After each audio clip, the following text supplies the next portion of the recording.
उन फुटबॉल टूर्नामेंटों में आप अपना बहुमूल्य समय जिसे कहा जाएगा इम्पोर्टेंट ऑफ लाइफ इम्पोर्टेंट कहा जा सकता है, जीवन का जो बहुमूल्य समय है उनको देने का आप काम किए हैं। और आपको क्या लगता है कि पिछले विगत वर्षों से और प्रेजेंट ईयर में कुछ परिवर्तन हो रही है अथवा नहीं, आप थोड़ा सा बताने का काम करेंगे हमारे हीरालाल जी।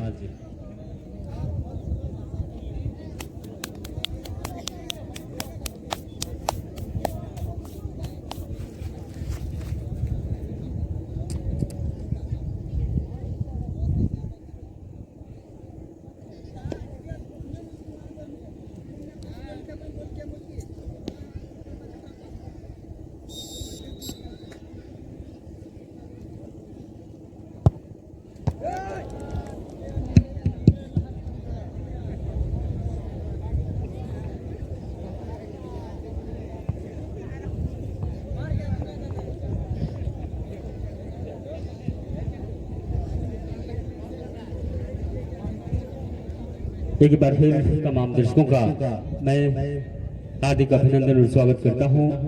एक लंबी ब्रेक के बाद आप सभी के बीच मैं उपस्थित हुआ हूं। मेरे साथी कमेंटेटर मिस्टर रिंटू जी बता रहे थे आपको देखा हाल इस मैच का। फिलहाल गोल रहित ये मुकाबला अब ये टाई ब्रेकर का सहारा लिया जा रहा है। सवाल ये था कि पहले और अभी का जो गेम है उसमें कुछ परिवर्तन नजर आ रहा है या फिर नहीं। ये सब जो सवाल है मैं दर्शकों पर छोड़ना चाहूंगा, क्योंकि दर्शक हमसे बेहतर ये आकलन कर पाते हैं कि पहले के दौर में जो गेम है और आज का दौर में जो गेम है इसमें काफी डिफरेंस है।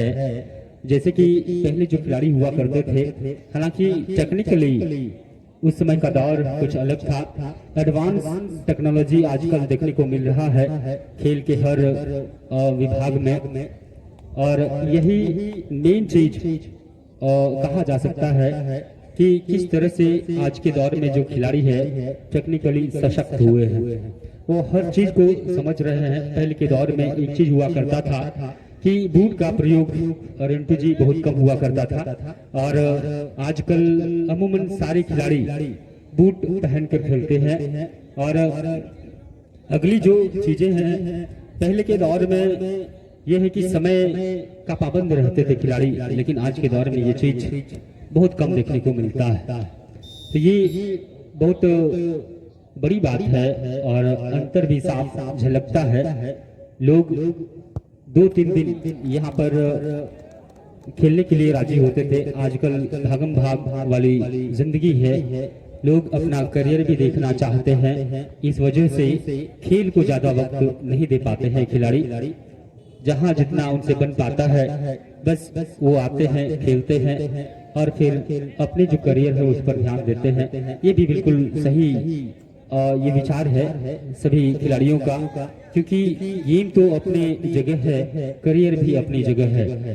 तो फिलहाल यहाँ से जो आगे हम लोग जाते हैं तो वहाँ दिक्कतों का सामना करना पड़ता है, चाहे वो राजनीतिक मामले हो या कुछ और हो। जी हाँ, इशारा आ रहा है, इशारा रेफरी का। हमारे जो कमेटी के मेंबर्स हैं, कमेटी के मेंबर्स उससे संपर्क करें।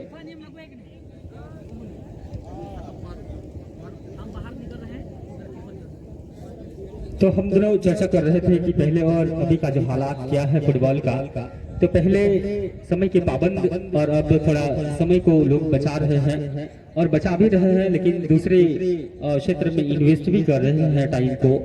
यहाँ हम चर्चा कर रहे थे कि लोकल में जितने टूर्नामेंट्स होते हैं वो खिलाड़ी आगे तक पहुंच नहीं पाते हैं। वजह हम सभी जानते हैं। अशोक जी, इस टूर्नामेंट के संयोजक अशोक जी, आप अगर हैं तो जल्द से जल्द संयोजक अशोक जी आप यहाँ चले आए, कुछ मसला है इसका हल करें। अशोक जी आप यहाँ तक चले आए। फिलहाल हम लोग अनुमानों के उस आईने में चलते हैं जहां हम अंदाजा लगाते हैं कि पहले और अभी का जो खेल में परिवर्तन देखने को मिलता है, तो ये सारी चीजें देखने को मिलता है और हमारी पहुंच भी उतना नहीं होता रिंटू जी। जनरली जो क्लब के खिलाड़ी होते हैं उनको तवज्जो दिया जाता है और जो ग्रामीण एरिया से जाते हैं उनको चांस ही नहीं मिलता। कितने होनहार आप क्यों न हो, लेकिन आपको वहां पर मौका बहुत कम दिया जाता है। 4 या 5 मिनट का गेम, उसमें आप कुछ भी नहीं कर पाते और आपका सिलेक्शन नहीं होता है और ज्यादातर जो क्लब के खिलाड़ी होते हैं उन्हीं को मौका दिया जाता है। तो ये बड़ी चीजें हैं और इनका शिकार हमारे जो ग्रामीण क्षेत्र के जो होनहार खिलाड़ी हैं उनका शिकार बन जाते हैं। तो ये सभी तकनीकी प्रॉब्लम है जो हमारे खिलाड़ी फेस कर रहे हैं और बहुत सारा टूर्नामेंट आयोजित किया जाता है, जैसे खेलो इंडिया और सुब्रतो कप, ये सारे ऐसे टूर्नामेंट आयोजित किए जाते हैं और राज्य सरकार के द्वारा। तो लेकिन इसका भी फायदा बहुत कम ही लोगों को नसीब होता है। जी हीरालाल जी, जिस तरीके से आप बता रहे थे कि विगत वर्षों और इस प्रेजेंट ईयर, इस साल या इस समय पर स्थिति बहुत ही अच्छा आपका संतोषजनक रहा है।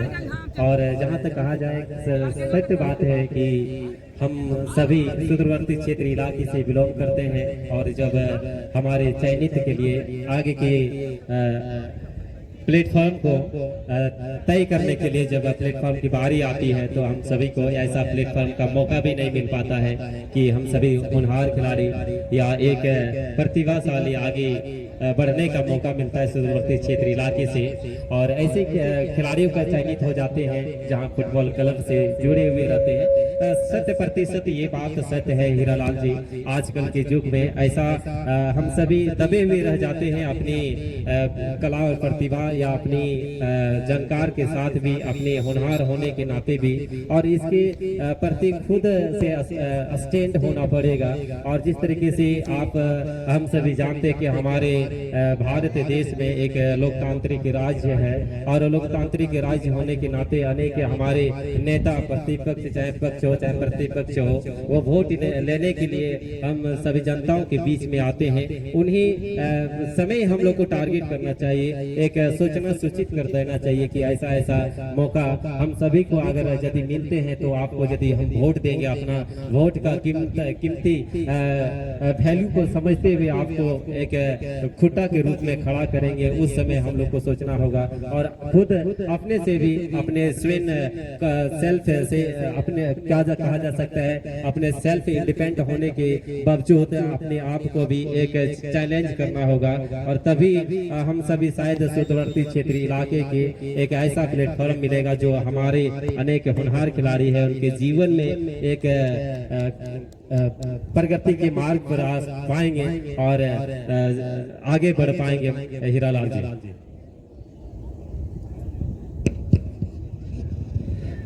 और इस बीच पेनल्टी शूटआउट के बाद जो सेकंड राउंड का गेम होना है वो घुरमारा बनाम आनंद एफसी, आप दोनों कप्तान से भी गुजारिश रहेगी कि समय रहते आप ड्रेसअप होके यहाँ पर लाइनअप हो जाएंगे, क्योंकि इस गेम के बाद आप ही दोनों का गेम यहाँ होना है। इसलिए दोनों कप्तान से निवेदन है कि आप अपने सारी जो सेना है उसको तैयार करके रखेंगे। फिलहाल चाय ब्रेकर का मजा लेते हैं और इसके बाद जैसे ही गेम शुरू होगा हम दोनों यहाँ पर बारी बारी से मैदान के अंदर चल रहे गेम का आंखों देखा हाल आप सभी दर्शकों को सुनाएंगे। फिलहाल हम भी लेते हैं एक छोटा सा ब्रेक।